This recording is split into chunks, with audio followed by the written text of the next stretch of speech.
magandang araw. Ako po ay natutuwa at napaglaanan ninyo ng oras ang ating mga bata. Opo, teacher. Bukod po kasi sa magiging ko sa mga bata, gusto ko rin po silang matulungan. Salamat naman po at ganoon ang inyong hangarin. Napakabuti po ng inyong kalooban. Handa na po ba kayo? Opo, teacher. Ano po ang una kong gagawin? Ngayon po, isipin ninyo na kayo isang reading warrior. At bilang isang reading warrior, hindi lamang po ang inyong anak ang inyong matutulungan, kundi lahat po ng bata sa ating barangay. Ano po ang kailangan kong gawin, teacher? Okay, ito po ang mga sumusunod na hakbang para sa pagbasa. Basahin ang kwento ng tamang tono at ekspresyon ng mukha. Mas mainam na bigyan ninyo ng kanya-kanyang boses ang mga tauhan sa kwento. At pangalawa, tiyaking komportable ang mga bata habang pinabasa ninyo ang maikling kwento. Ako, teacher, kailangan palang paiba-iba pa ang boses pagkwento. Aba, opo. Kailangan pong paiba-iba ang ating tono ng boses upang makahikaya tayo ng mga bata na makinig. Kapag na magaling ang nagbabasa, mas nahihikayat ang mga bata na antayin ang susunod na mangyayari sa kwento. Teacher, hindi ako magaling mag-iba-iba ng tono. Hayaan niyo po at ito ay hindi naman kailangan na maging magaling kayo. Ito ay unang araw pa lamang. Sa kalaunan na paulit-ulit nating ginagawa ay matuturunan niyo rin po ang pagbabasa ng tama. Sige po, teacher, hayaan niyo po. Gagalingan ko po para sa mga bata. Salamat po sa inyong mga tips. Okay po. So ngayon, babasahin niyo na po ang ating kwento sa mga bata. Magandang araw mga bata. Ang kwentong babasahin ko sa inyo ngayon ay may pamagat na Cat and Pat. Makinig kayong mabuti para maunawaan ninyo ang ating kwento. Handa na bang makinig mga bata? Apa. Cat and Pat by Maria Neil A. Del Rosario. There is a cat named Pat. There is a dog named Matt. The cat is the pet of Sally. The dog is the pet of Wally. They take care of their pets. They feed their pets every day. They bath them every morning. They bring them in the park every afternoon. They play with them in the park.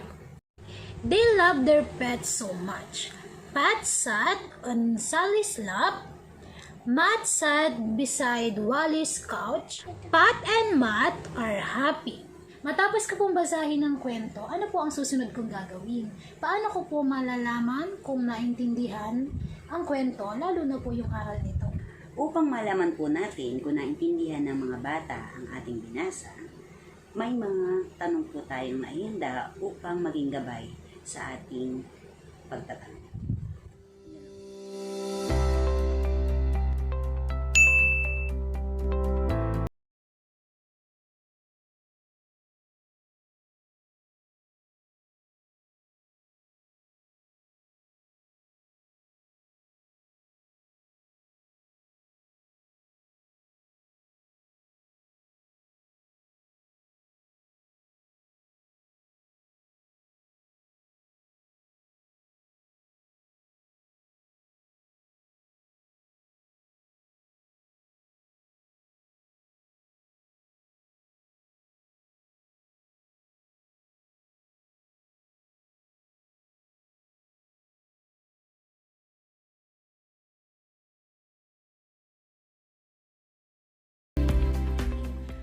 Nais ko po, teacher, na balang araw ang mga bata na po ang magbasa ng kwento tulad po ng binasa ko sa kanila. Ano po kaya ang paraan para sila ay matuto magbasa? Una, sabihin po natin sa mga bata na kapag nakita po nila ang mga letrang ito, ang sasabihin po nila ay at. Pag mabagal, at. Pag mabilis, at. Ipaulit po natin sa kanila ito ng 5 beses. At, at, Pangalawa po, ang ipakita po natin ang letrang M. Na sa tuwing makikita nila ang letrang ito, ay ang tunog na sasabihin nila ay ang So, sabihin po natin ng 5 beses.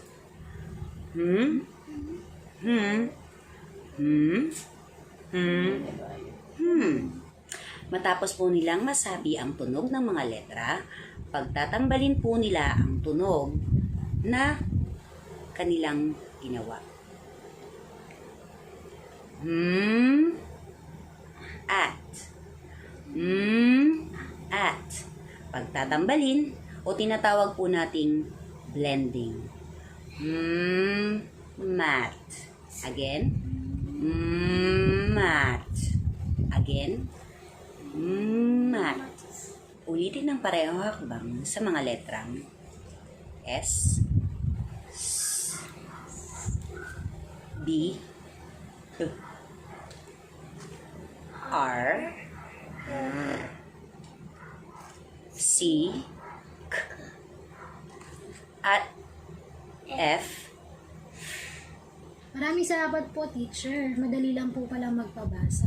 Maaari din po palang makatulong sa pagtuturo pagpapabasa ang mga katulad ko. Aba, opo. Napakalaki po ng tulong na inyong maiaambag para sa kanila. Ngayon naman po, upang hindi nila makalimutan ang kanilang napag-aralan, meron pong mga naihandang gawain. Ilagay lahat ang mga letrang S, B, F, C, M sa isang lalagyan. At hayaang bumunot isa-isa ang mga bata. May mga letrang halo-halo sa loob ng kahon. Ulot ng letra sa loob ng kahon at sabihin ang tunog nito.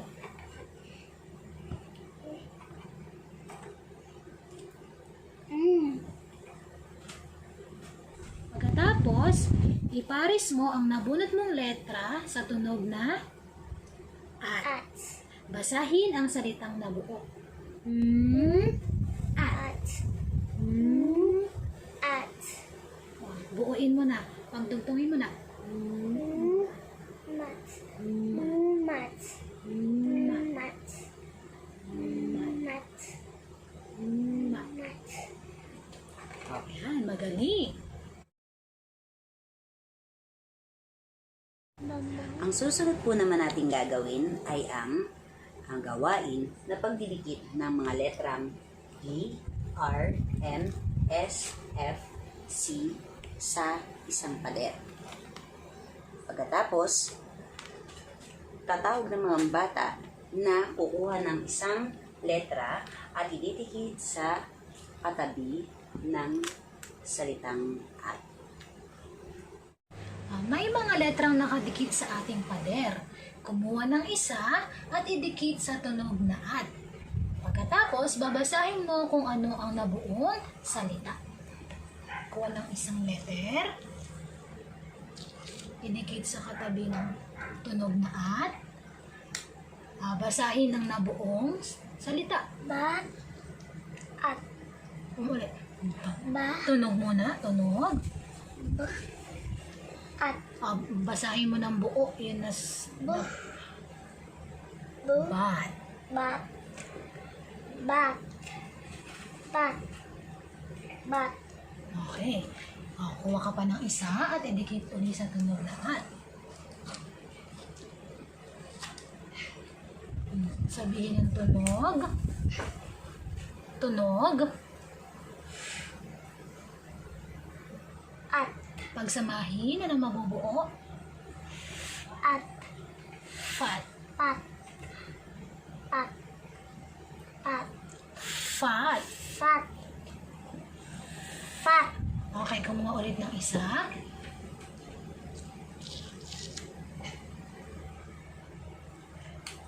Anong tunog? Okay. At. Ulit. At. Rat. At. Basahin na nabuo. Rat. Rat. Rat. Right. Rat. Rat. Okay, kuha pa na isa. Idikit sa tunog na at. Tunog. At. Pagsamahin. At. Ma. At. Na buong salita. Ma. Mat. Mat. Mat. Okay, magaling.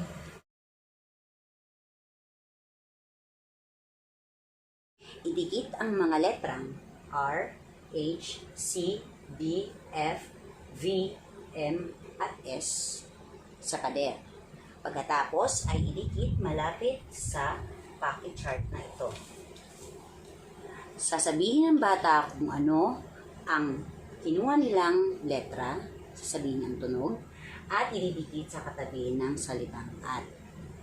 Matapos yon, sasabihin ng buong salita na nabuo. Kuha ng isang letra sa nakadikit dito. Sasabihin ang tunog at ididikit sa pocket chart. At sasabihin ang buong salita na nabuo. Okay, kuha ng isa. Sabihin ang tunog. Anong tunog? Idikit sa pocket chart. Ano ang salitang nabuo? At. Ano nasa buo? Ma. Mat. Ulit? Mat. Mat. Okay. Kuha ng isa. Ulit na isa. Letter. Anong tunog niyan? S. Anong tunog? Okay. Ano ulit ito? At. Ano na buo? Sa. Sat. Ulitin. Sat. Okay, ako ulit na isa.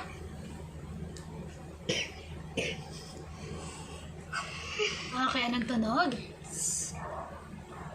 K. Kuf. K. Anong ito? At. Okay, ano na nabuo? At. Ka. Kat. Ulit. Ku. At. Kat. Ulit. Kat. Okay, magaling. Paano po naman matitiyak na naintindihan mabuti ng bata ang aralin at hindi po nila malilimutan, teacher? Upang hindi po nila makalimutan ang kanilang natutunan, kailangan po ipabasa muli natin ang mga salita sa pamilyang at. Basahin mo nga, anak. Mat. Hat. Sat. Kat. Rat. Hat. Mat. No. Pa. Bat. Fat. Bat. Okay, magaling. Marami pong salamat sa panonood ng ating video. At nawa po ay marami po kayong natutunan sa araw na ito. Salamat din po sa mga nakasama ko sa video na ito na sina Ma'am Christine Joy de la Cruz at ang cute na si Trisha May Boyser. Hashtag Sulong Blue Rizal. Hashtag Sulong Edo Calidad. Ito po si Ma'am Carla Jane H. Quiñones ng Binangonan Sub-Office na nagsasabing Happy Teaching! Bye-bye!